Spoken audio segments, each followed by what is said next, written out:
Ден Дончев и Венко Филипче по кој знае кој пат се фатени во криминогени коруптивни скандали и се уште се на функција и се уште немаат абер од оставки за да остават вистинска истрага за скандалот Рекет 2.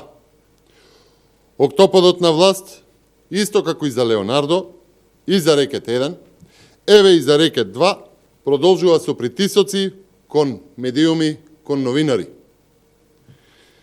Ниту Ден Дончев, ниту власта, ниту институциите не одговорија. Зошто фондот на Дончев непречено соработува со компанијата за која што тврдел пред странскиот инвеститор дека има криминал. Компанија за која во тоа време нема ниту истрага, ниту процес, ниту па денеска има докажан криминал. Дали, почитувани, зад намерата да се сопре продажбата стои изнуда на пари и месечни транши кај благајник со брада во струмичко? Ден Дончев, директорот на Фондот за здравствено осигурување на Македонија, јасно не демантираше дали го знае и дали контактирал со Зоран Милевски Кичеец. Дали преку него требало да биде сопрена продажбата за компанијата да биде продадена потоа на купувач по избор на Дончев и октоподот на власт. Ако ова е точно, дали мотивот и за ова се месечни транши кај благајник со брада во струмичко? Дончев за случајот Рекет 2 не негираше дека вршел притисок врз приватна компанија со уцена преку спречување на нејзина продажба на странски инвеститори. Ден Дончев децидно не демантираше ниту злоупотреба и вмешаност на управата за финансиско разузнавање за притисок врз приватна компанија. Почитувани, во Рекет 2, според поднесена кривична пријава, директорот на Фондот за здравство Ден Дончев заедно со министерот за здравство Венко Филипче вршеле притисок врз странска компанија да не инвестира, да не купи македонска компанија, доколку октоподот нема ќар од тоа. За притисокот врз договорот за Рекет 2 неминовно е запознен и Зоран Заев.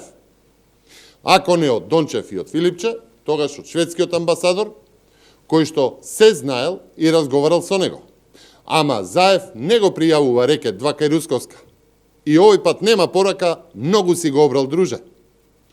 Уште повеќе, кога планот на Дончев и на Филипче не успева, по 10 месеци се злоупотребуваат институции како Управата за финансиско разузнавање и други институции, за да биде казнета домашната компанија, казнета бидејќи цела година нема никаков резултат од истрагата, а бизнисмените не можат да ги плодат парите, бидејќи наводната истрага им ги замрзнува.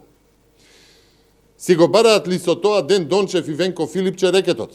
Дали изнудата на пари од директор на Државен фонд и министер, а за тоа знае и премиер, не ги прави злосторничко здружување? Почитувани, Рекет 2 е продолжение на Рекет 1, на Леонардо, на други случаи на висока корупција. Рекетарскиот октопод, злосторничкото здружување, е вмешано во секој сегмент од живењето и финансиските трансакции. Македонија е претворена во држава водена од криминалци, кои што се представуваат како бизнисмени, а вистинските бизнисмени живеат во страв од нов рекет испорачан од власта. Затоа, Министерката за странски инвестиции не ни знае да наброи ниту една странска инвестиција. Македонија сведочи за серија корупција и рекетирања. Државната мафија злоупотребува, тргува со правото, уценува и презема фирми. На тоа мора да му се стави крај, мора да има одговорност, а одговорноста ќе дојде кога ќе има вистинска правда.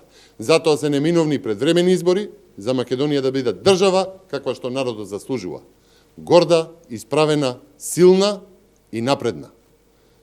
Ви благодарам. Повелете со прашања доколку ги има. Како течат преговорите за законот за јавното обвинителство, има ли најави за нови сили? За сега немам потврдена информација за договорена средба во текот на викендот. Како што знаеме, претходно постоеше една најава во медиумите која што беше демантирана од страна на Министерството за правда. Како напредуваат преговорите? Има ли подготвеност кај власта да ги прифати вашите барања? Што сте?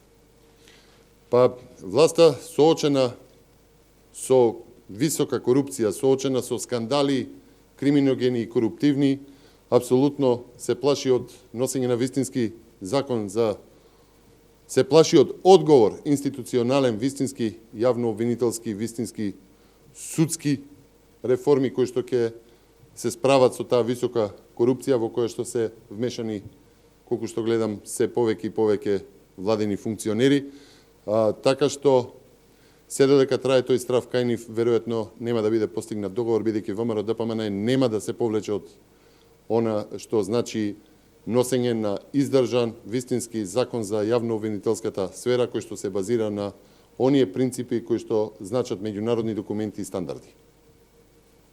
Имате ли други прашања? Нема. Хвала.